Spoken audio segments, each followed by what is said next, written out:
Eu responderia talvez com um ponto de vista da Organização Mundial de Saúde, que diz que estas questões relativas às, como eles dizem, as CAM, não é? Complementary and Alternative Medicines, ou para nós, terapêuticas não convencionais, não é?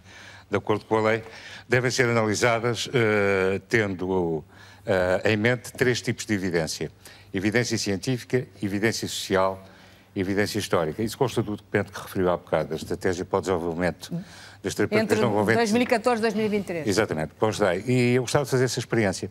Eu gostava de experimentar agora, para arejar um pouco, ver também do ponto de vista histórico e do ponto de vista social de que é que estamos a falar. Faz favor. Do ponto de vista histórico, eu gostava de falar de alguns números, que é uma coisa que agrada bastante à ciência. Por exemplo, na minha área, acupuntura e medicina tradicional chinesa.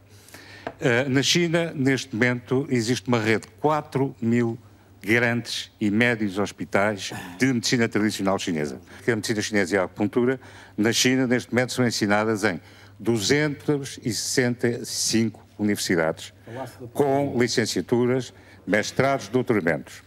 Saltando a muralha da China, verificamos que a medicina tradicional chinesa e a acupuntura estão legalizadas e regulamentadas na Coreia, no Japão, Vietnã, Singapura, Malásia, Nova Zelândia, África do Sul, Austrália, 47 dos 50 Estados americanos, o Canadá, nas suas duas partes, e na Europa a medicina tradicional chinesa e a acupuntura são praticadas legalmente na Inglaterra, na Holanda, na Noruega, na Suíça. Em relação à Alemanha, eu gostava só de fazer um comentário que é muito engraçado. Houve um acontecimento que é lendário. No final do século XIX, a naturopatia, precisamente, estava a ter um desenvolvimento extraordinário na Alemanha e pôs-se na altura a dúvida se havia de ser legalizada e regulamentada ou não.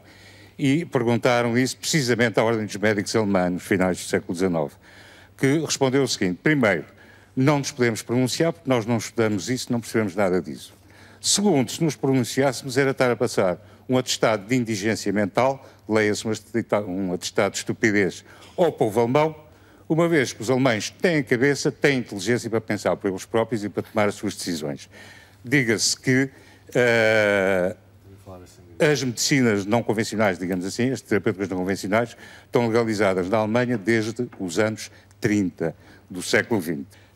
O primeiro estudo que é feito em Portugal sobre estas matérias é feito pela DECO, em 1992. E verifica-se que, no ano a que se refere o estudo, houve em Portugal cerca de 150 mil utilizadores de terapêuticas não convencionais, com um total de 600 a 700 mil consultas. Isto em 1992. Depois, um estudo do ICBAS, do Porto, do final dos anos 90, constatou que talvez 20 e tal % da população portuguesa recorresse já na altura às terapêuticas não convencionais.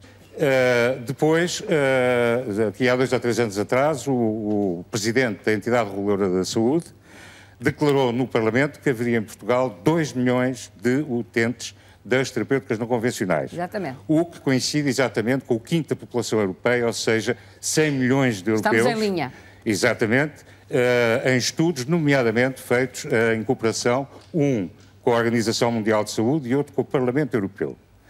Aquilo que nos motivou, no início dos anos 2000, para solicitar aos deputados que estas áreas fossem regulamentadas, é porque, hoje em dia, penso que não é difícil entender o retrocesso extraordinário, a atrapalhada social extraordinária, que não seria 2 milhões de portugueses a recorrerem às terapêuticas não convencionais, sem poderem saber a formação das pessoas, que neste momento é de 4 anos e com uma componente enorme de medicina convencional, sem saberem se as pessoas eram sérias, se as pessoas tinham certificação, se tinham código deontológico, ou se eram vigaristas, charlatães, pessoas que poderiam pôr realmente... É melhor regulamentar do que ter as profissões desregulamentadas. O movimento é imparável a nível nacional, europeu e mundial. Muito bem. André Casado. A única solução é regulamentar.